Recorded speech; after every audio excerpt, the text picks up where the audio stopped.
तदनन्तरम् अर्घ्यं समर्पयामि आजमनं समर्पयामि प्रकाश गारुद्दु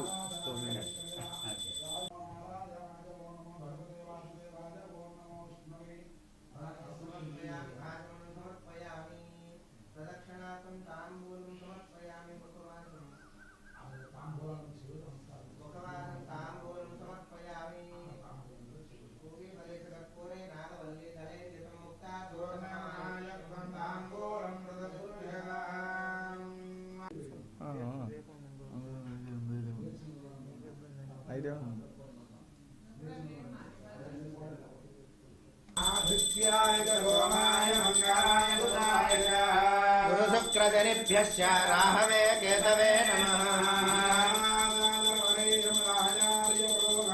सर्वैश्च पूर्वैः आचार्यैः नीराजनं दर्शयामि नीराजनानन्तरं श्रद्धाञ्जलिं समर्पयामि लक्ष्मीरमण गोविन्द गोविन्द गोविन्द ओम दाता पुरुषार्थ मदाजहार चक्र प्रविद्वान् अमृतय भवति नान्य पंदराय विद्यते राजाधिराजाय प्रहीन्यसायने वै श्रवणाय राजाय नमः ओम तद्ब्रह्मा ओम तद्वायुः ओम तदात्मा ओम तत्सत्य ओम तत्सर्वम् ओम भगवान् नमः तत्सरति भूतेषु गुहायां विश्वमोर्जसु यज्ञस्त्वं महत्कारस्त्वं इंद्रस्त्वं रुद्रस्त्वं विष्णुस्त्वं ब्रह्मस्त्वं प्रजापतिः संगदापापज्योतिरसामृतं ब्रह्मभोर्भवस्वरं विष्णवे शरणं भगवति यज्ञो वै विष्णो यज्ञ एव तदं प्रतिष्ठति त्रयोदि विष्णवे स्वाहा प्रतिष्ठाय स्वायेति नारायणाय विद्महे वासुदेवाय धीमहि विष्णु प्रचोदयात् लक्ष्मी प्रचोदयात् धराय विद्महे धर्मसिद्ध्यै धीमहि धरा प्रचोदयात् नित्याय विद्महे दिवाकराय धीमहि सूर्य प्रचोदयात् ब्रह्मणाय विद्महे हिरण्यगर्भाय धीमहि ब्रह्म प्रचोदयात् रुद्राय विद्महे महादेवाय धीमहि रुद्र प्रचोदयात् ज्ञानन्तराय सर्वस्यात्मभक्तमहात्मवति सर्वस्याख्यै सर्वस्यै सर्वमेव तेनाप्नोति सर्वं जयति आदित्याय नवग्रहाय देवतायेन्द्रादि अश्वदिक्पालकदेवता मृत्युञ्जय नक्षत्राधिष्ठानदेवताय नमः सुवर्णदिव्यश्री मन्त्रपुष्पं समर्पयामि पुष्पाञ्जलिं समर्पयामि समस्त नमस्कारान् समर्पयामि श्रीमानस्य परिवारगोत्रभवस्य विशाखनक्षत्रजेताय त्रिमूर्तनाम धर्मपत्नी चित्तानक्षत्रजे राधाकुमारनाम देवच्चाय यजमानसह कुटुम्बानां क्षेमस्थैर्य धैर्यवीर्य विजयभयायुरारोग्य ऐश्वर्यदाभिवृद्धिर्स्तु यजमानस्य गृहे धनकनक वस्तुवाहन समृद्धिरस्तु यजमानस्य सकल ऋणबाधा निवारण सिद्धिरस्तु सकल नरघोष निवारण सिद्धिरस्तु शरीर आरोग्य सिद्धिरस्तु अपमृत्यु दोष परिहार सिद्धिरस्तु ओम जन्मांतर कृतानि च तानि तानि प्रणश्यन्ति प्रदक्षिण पदे पदे हम भावात्मा भावसंभवा भगवान् कृपया देवा शरणागतवत्सल यदा शरणं नास्ति त्वमेव शरणं मम अस्मात् कारुण्य भावेन रक्ष रक्ष जनार्दन आदित्याय देवताय नमः अलवे नमस्कारं చేయండి పాదారవిందయోః ఆత్మప్రదక్షిణ నమస్కారాन् సమర్పయామి आत्मसाष्टांग दंड प्रमाण समर्पयामि छत्रचामरादि ऋक्षगीत वाद्यादि समस्त राजोपचारान् समर्पयामि यस्स्मृत्याच नामोक्त्याच पूजक्रियादिषु योनं संपूर्णताम्यादि सर्ववद्येहमच्युतम् मंत्रहीनं क्रियाहीनं भक्तिहीनं जनार्दन यत्पूजितं मयाय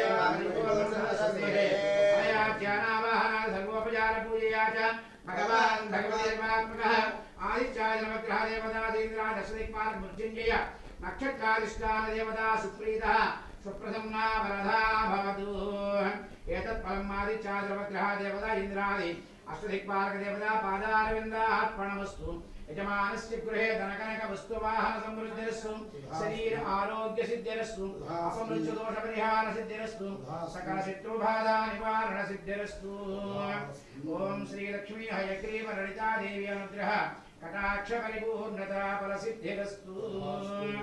మండపాన్ని ఇలా మూసుకుని కడగ కూర్చేపై కూర్చేలా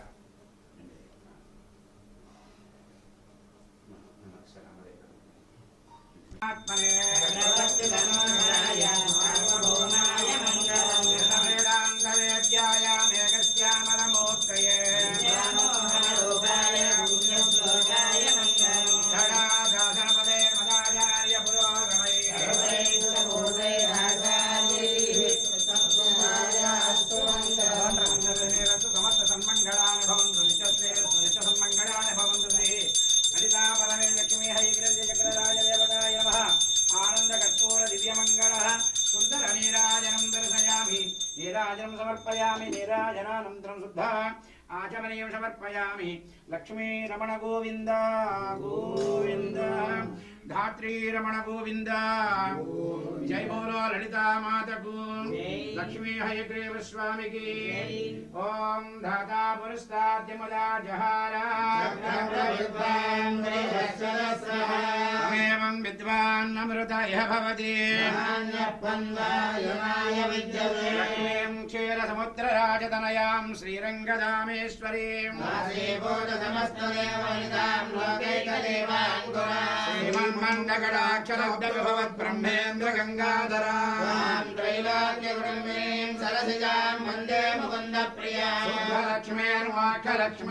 లక్ష్మీ సరస్వతీ లక్ష్మీ ప్రసన్నా మమ సర్వదా. ముద్రాంగైర్వహంతీం కమలాకస్తాకోటి ప్రతిభాం త్రినేత్రాం భజేహమం వాం జగదీశ్వరీం సర్వమంగళమాంగళ్యే శివే సర్వార్థసాధికే త్ర్యంబకే దేవీ నారాయణి నమోస్తుతే. మహాదేవ్యై చ విద్మహే విష్ణుపత్న్యై చ ధీమహి లక్ష్మీ ప్రచోదయాత్. యాతవేదసే సనవామ సోమమరాతి యతో నిదహాతి వేద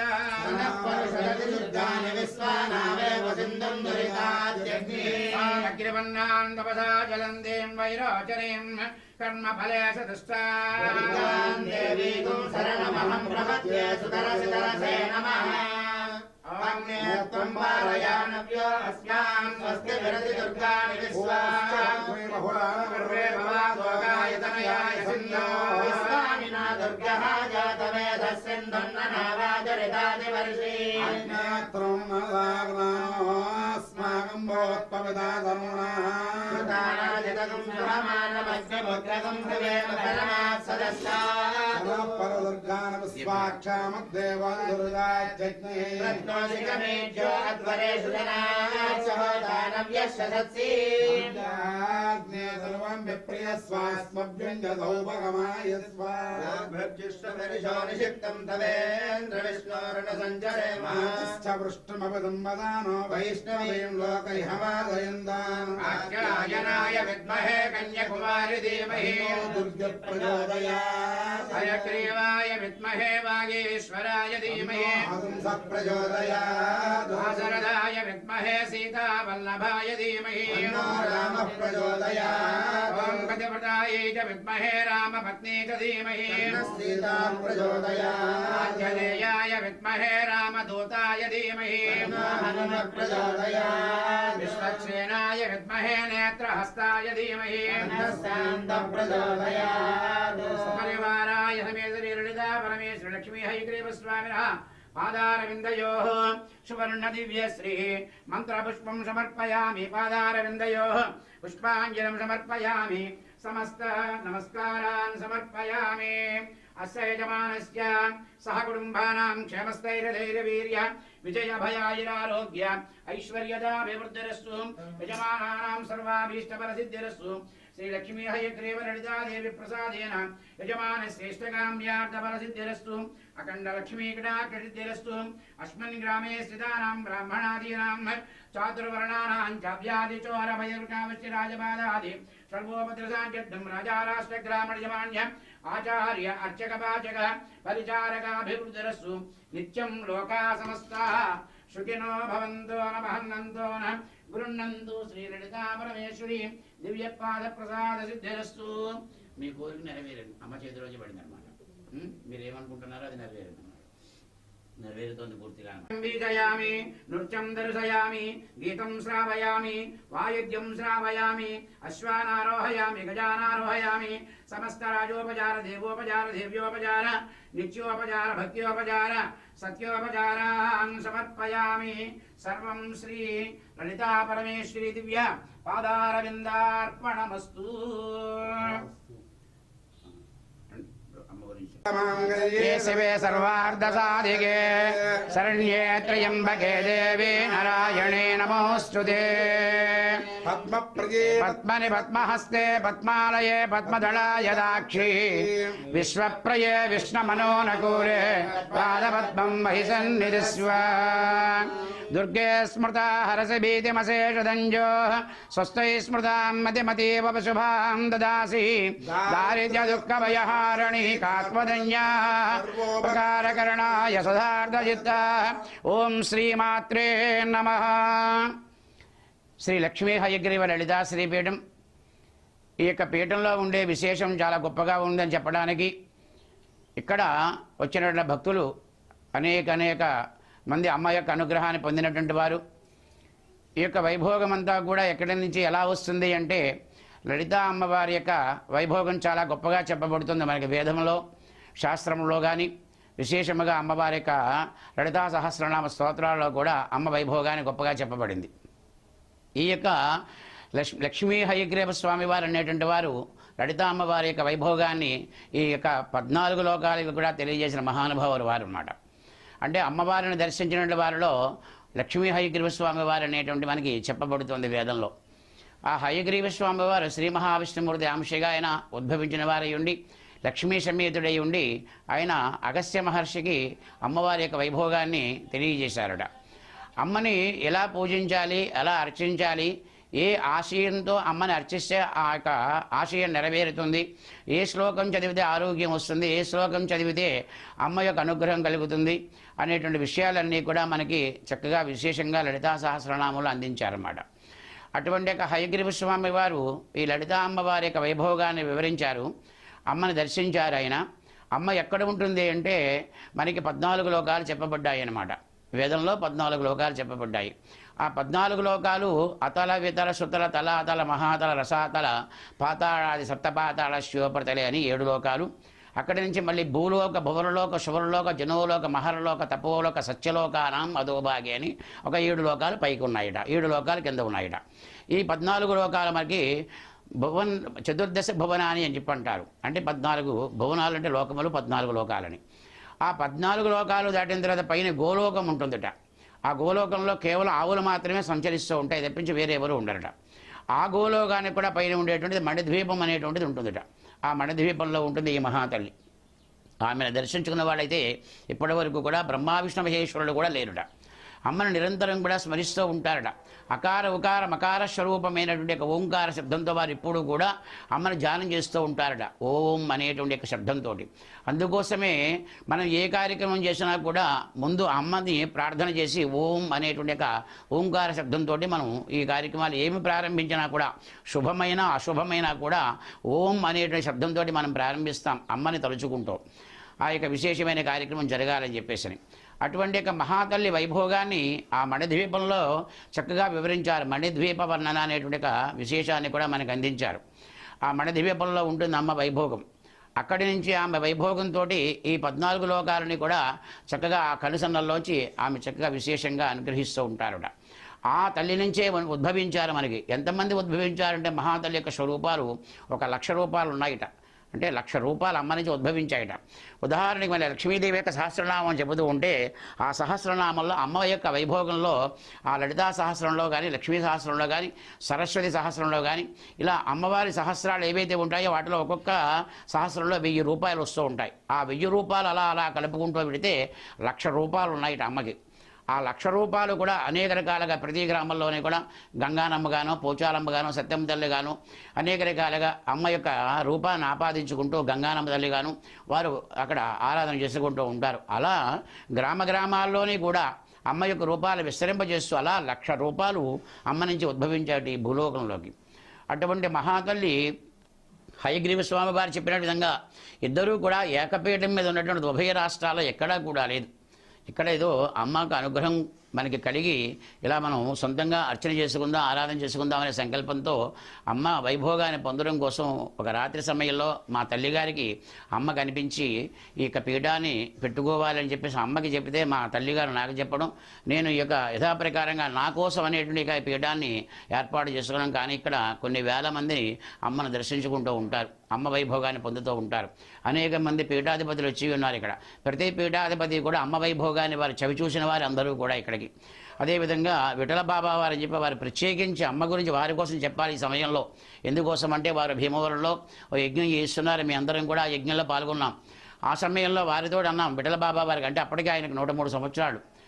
ఆ సమయంలో వారితో అన్న, బాబా ఒక్కసారి మీరు మా లలితామ్మవారిని అమ్మవారిని దర్శించుకుని వెళ్ళండి, ఈసారి ఇలా ఏలూరు నుంచి వెళ్ళేటప్పుడు. వారి గానుగాపురంలో ఉంటారు వారు అని చెప్పి అంటే వారు అన్నారు కదా, నాకు ఇప్పుడైతే సమయం లేదు మీ అమ్మను చూడడానికి, తర్వాత మరలా వచ్చినప్పుడు కలుస్తాలే అని చెప్పి అన్నారండి. అంటే సరే అని చెప్పి మన కార్యక్రమంలోకి వెళ్ళిపోయి మరునాడు మా లక్ష్మణస్వామి వారు మీ అందరం పూర్ణావతి చేస్తూ ఉంటే వారు వేదిక మీద నుంచి దుర్గబాబుని ఇలా రమ్మనమని చెప్పని మైకులో పిలిపించారు. పూర్ణావతి అయిపోయిన తర్వాత అక్కడికి వెళ్ళాక అన్నారు, ఏరా నువ్వు అమ్మను చూడమంటే నేను మీ అమ్మగారిని చూడమన్నాను అనుకున్నాను, నీ దగ్గర లలితాదేవి ఉంది కదా నీ దగ్గర, ఆ విషయం చెప్పలేదు నాకు. రాత్రంతా నాకు నిద్ర లేకుండా చేసింది, అసలు క్షణం కూడా నేను పడుకోలేదు రాత్రంతా కూడా, నన్ను చాలా ఇబ్బంది పెట్టేసింది అమ్మ.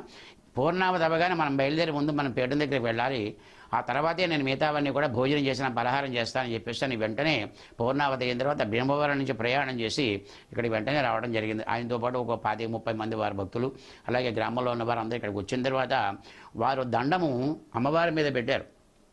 అలా పెట్టి కనీసం ఒక 10 నిమిషాల సేపు వారు అలాగ ఊగిపోయారన్నమాట. ఆయన శరీరం అంతా కూడా పులకించిపోయిందన్నమాట. వారికి తెలియకుండా వారి కళ్ళలోంచి నీళ్లు కారిపోవడము, అద్భుతంగా అమ్మ యొక్క వైభోగాన్ని చవి చూశారు. అప్పుడు వారు చెప్పారు, అన్న ఇక్కడ లలిత అమ్మవారే కాదు కామాక్షి తల్లి కూడా ఉంది, ఆమె రూపం కూడా ఉంది. అంతేకాకుండా ఈ పీఠంలోకి ఎవరైనా వారు నిశ్చలమైన భక్తితో ఎవరైతే వస్తారో వారు తప్పనిసరిగా వారి ఆశయాన్ని నెరవేర్చుకుంటారు, అటువంటి శక్తి అమ్మలో ఉంది అని వారు చెప్పడం జరిగింది. ఆ తదుపరి మనకి ఆనంద సరస్వతి వారు కానీ, విశాఖపట్నం శారదా పీఠాధిపతులు కానీ వీరందరూ కూడా వచ్చినప్పుడు కూడా అమ్మ యొక్క వైభోగాన్ని అష్టలక్ష్మి పీఠాధిపతులు వీరందరూ కూడా ఇంకా గొప్పగా చెప్పారు. ఏ విధంగా అంటే ప్రతిరోజు కూడా సూర్యోదయము అమ్మవారికి అయ్యవారి నుంచి ఎలా పెడుతుందన్నమాట. ప్రతిరోజు కూడా ఉదయం సూర్యోదయం ఎర్రకిరణాలు అమ్మవారి మీద అయ్యవారి మీద నుంచి పెడుతూ ఉంటాయి. శ్రీచక్ర రాజ్యం నుంచి అలా పెడతాడు స్వామి. ఇది ప్రతిరోజు జరిగేటువంటి విశేషం. మనకి అరసవీలలో సంవత్సరానికి 3 సార్లు జన్మిస్తూ ఉంటారు, స్వామివారి మీద పడుతూ ఉంటాయి సూర్యకిరణాలు. కానీ ఇక్కడ వైభోగం ఈ పీఠంలో ప్రతిరోజు కూడా సూర్యభగవానుడు అమ్మవారి మీద అయ్యవారి మీదని దర్శనం చేసుకుని పెడుతూ ఉంటారు. ఈ పీఠం యొక్క వైభోగం అన్నమాట. అందుచేత నిశ్చలమైన కోరిక, నిస్వార్థమైన కోరిక ఏదైనా చెప్పుకుంటే అది 90 రోజుల్లో ఖచ్చితంగా అమ్మ అనుగ్రహింపజేస్తుంది. ఇక్కడ ఉన్నటువంటి వైభోగం అది. ఇక్కడికి రాను అన్నటువంటి వాళ్ళు కూడా ఎంతోమంది మినిస్టర్లు కానివ్వండి, ఎమ్మెల్యేలు కానివ్వండి, జిల్లాలోకి వచ్చేటువంటి ప్రతి పోలీసు ఆఫీసులు కూడా ఎస్పీ స్థాయిలోంచి ఉన్నటువంటి వారందరూ కూడా అమ్మను దర్శించుకుని పెడుతూ ఉంటారు. అలాగే ఈ నవరాత్రోత్సవాల వైభోగం చాలా గొప్పగా జరుగుతూ ఉంటుందన్నమాట. నవరాత్రులు కానీ, కార్తీక మాసం కానీ, ధనుర్మాసం కానీ అమ్మకి విశేషంగా జరుగుతూ ఉంటుంది. ఆ యొక్క సరస్వతి పూజ రోజు అయితే ఇంకా వైభోగం జరుగుతూ ఉంటుంది. సుమారుగా ఉభయ రాష్ట్రాల్లోంచి వస్తారు, అంతేకాకుండా కర్ణాటక నుంచి కూడా వస్తారు విద్యార్థులు పీటల మీద కూర్చోవడానికి. 1000 మంది విద్యార్థులు సరస్వతి పూజలో కూర్చుంటారు ఎదురుగుండా ఉండేటువంటి గ్రౌండ్లో. ఆ కూర్చున్న తర్వాత వారందరి చేత అమ్మ యొక్క సరస్వతి యొక్క అవతారం వేసి ఆ రోజు చక్కగా పూజా కార్యక్రమం నిర్వహించి వచ్చిన వాళ్ళందరికీ కూడా వారికి కావాల్సినటువంటి పూజా సామాన్లు కానివ్వండి, పుస్తకం పెన్ను కానివ్వండి, ఏవైతే అవసరమవుతాయో అవన్నీ కూడా మనం పీఠం తరపుని, అలాగే భక్తులు కూడా చాలామంది వితరణ చేస్తూ ఉంటారు. అలా వచ్చిన వారందరికీ కూడా ఎన్ని వేల మంది అయితే వస్తారో అంతమందికి కూడా భోజనం ఏర్పాటు చేస్తాం. అంతేకాకుండా నవరాత్రులు ప్రతిరోజు కూడా ఈ శ్రీచక్ర రాజాన్ని ఆహారంలో మధ్యగా పెట్టి ఆ పీఠంలో ఉన్నటువంటి అమ్మవారిని అర్చన చేసి అభిషేకం చేయిస్తాం. ఈ అభిషేకం యొక్క గొప్పగా జరుగుతుంది, వచ్చిన భక్తుల చేత చేయిస్తాం అభిషేకం. ఆ 10 రోజులు కూడా ఆవు పాలతో అభిషేకం చేసి శుభ్రం చేశాక యథాప్రకారంగా ఆ అమ్మవారికి ఆ రోజు ఉండేటువంటి రూపము, అలాగే విశేషంగా త్రిదేవి అష్టోత్తరనామాలతో కుంకుమ పూజ చేయిస్తాం వచ్చిన భక్తులందరి చేత కూడా. నీరాజన మంత్రపుష్పాలు కూడా వాళ్ళ చేత ఇప్పిస్తాం ఆ శ్రీచక్ర రాజానికి. అది మనకి ఉభయ గోదావరి జిల్లాల్లో కూడా ఎక్కడా లేని విధంగా 18 కేజీల బరువుతో ఉన్నట్టు శ్రీచక్ర రాజం, 18 కేజీల బరువుతో ఉన్నట్టు శ్రీచక్ర రాజం అన్నమాట. అటువంటి మహాచక్రానికి సహస్రారం అంటే 1000 రేఖలతో కూడినటువంటి శ్రీచక్రం. ఆ పవిత్రమైన శ్రీచక్రాన్ని తాకేటువంటి శక్తి చాలామందికి తక్కువగా ఉంటుంది. ఆ అనుగ్రహం మనకి ఆ 10 రోజులు మనం ఇక్కడ పీఠంలో కల్పిస్తాము. 11వ రోజున ఏకాదశి రోజున దానికి అభిషేకం చేసి సంపూర్ణక్షణ చేసి మళ్ళీ ఇక్కడ పట్టుకొచ్చిన తర్వాత మళ్ళీ సంవత్సరం దాకా కూడా దాన్ని ఎవరు ముట్టుకోకుండా మేమేం పుట్టుకుని అర్చన చేస్తూ ఉంటాం. అంతేకాకుండా ఈ శబరినరాత్రి 10 రోజులు కూడా నిత్యము కూడా అన్నసమారాధన జరుగుతూ ఉంటుంది. కొన్ని వందల మంది భోజనాలు చేస్తూ ఉంటారు. ఏకాదశి రోజున అక్కడ అన్నసమారాధనలో సుమారుగా ఒక 4000 మంది వరకు భోజనం చేస్తారు ఇక్కడ. అలా చేసేటువంటి వారందరికీ పెట్టే భోజనాన్ని అంటే అన్ని చోట్ల అన్నసమారాధన జరుగుతూ ఉంటాయి, కానీ మా పీఠంలో జరిగే అన్నసమారాధన చాలా గొప్పగా ఉంటుందన్నమాట. అన్నమంతా ఉండి ఈ యొక్క ఈ హాల్లోని ఓ రాశిగా పోసి అక్కడ పదార్థాలను పెట్టి అన్నపూర్ణేశ్వర అమ్మవారిని అక్కడ ఆహ్వానం చేసి అమ్మవారికి వైభవపేతమైన పూజా కార్యక్రమం నిర్వహించిన తర్వాత ఆ అన్నప్రసాదాన్ని బయట భక్తులకి వితరణ చేస్తామన్నమాట. అలా భోజనం చేయడం వల్ల వాళ్ళకి ఆరోగ్యం సిద్ధింపబడుతుంది. అలా అనేక మంది ఆ భోజనం చేయడానికి వస్తారు. పెద్ద పెద్ద కోటీశ్వరులు కూడా ఆ రోజున భోజనానికి వస్తారు ఇక్కడ. అంటే సుమారుగా ఒక 4000 మంది భోజనం చేస్తారు. ఈ 6000 మంది మధ్యలో ఉన్నట్టు 10 రోజులు చేస్తారు. సుమారుగా ఆ 10 రోజుల్లో 10,000 మందికి అన్నసమారాధన జరుగుతుంది అమ్మ యొక్క వైభోగంతో. అటువంటి యొక్క శ్రీచక్ర రాజమాన్ని ముట్టుకునేటువంటి యొక్క శక్తిని, ఆ అనుగ్రహాన్ని ఆ 10 రోజులు ఆ తల్లి వచ్చిన వారందరికీ కలగజేస్తూ ఉంటుంది.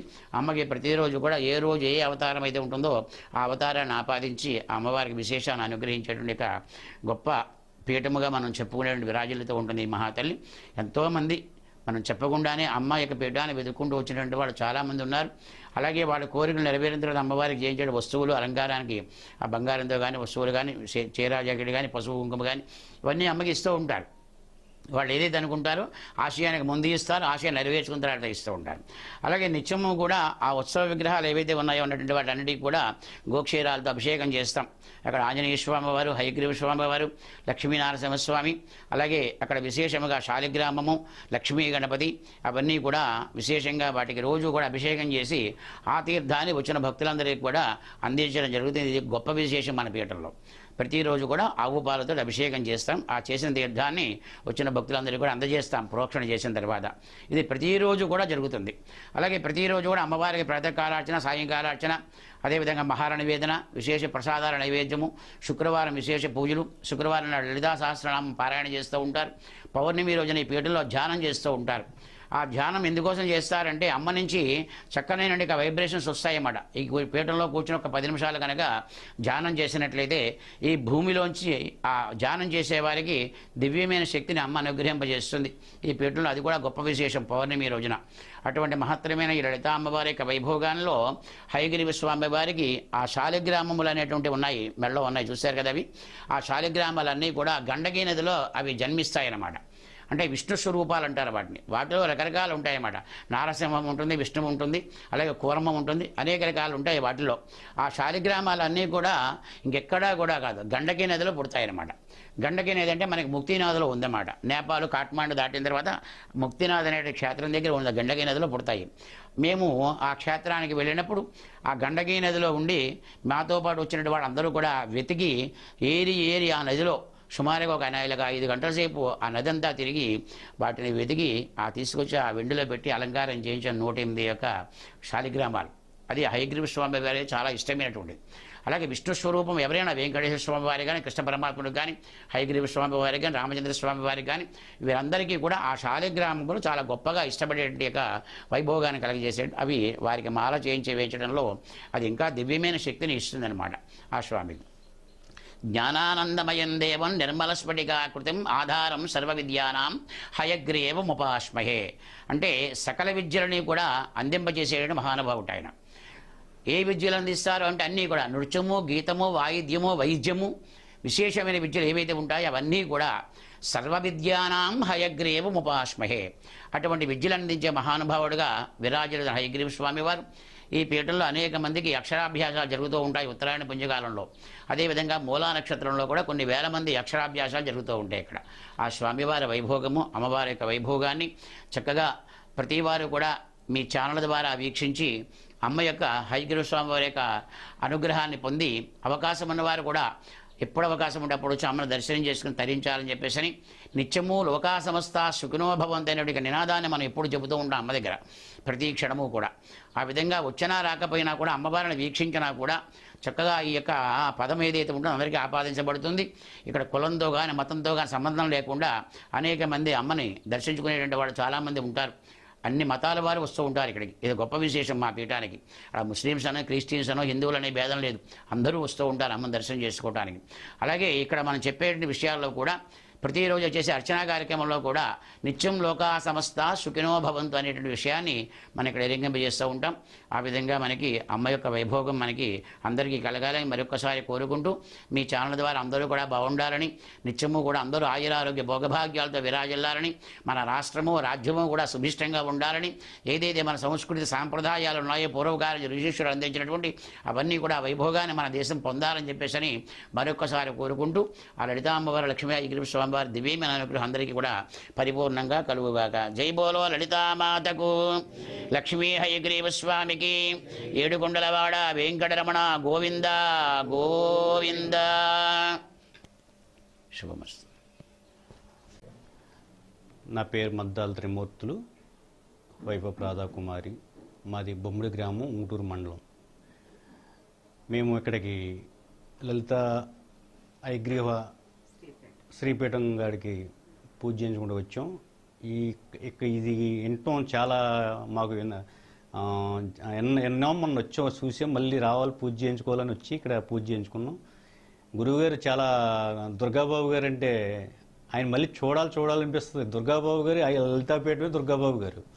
అటువంటి ఈ పీఠంలో మాకు ఇవాళ మాకు మంచి జరగాలని ఆక్షించి మాకు ఇక్కడ రావడం జరిగింది. అలాగే మేము బొమ్మిడి సర్పంచ్. నా పేరు త్రిమూర్తులు. Okay sir.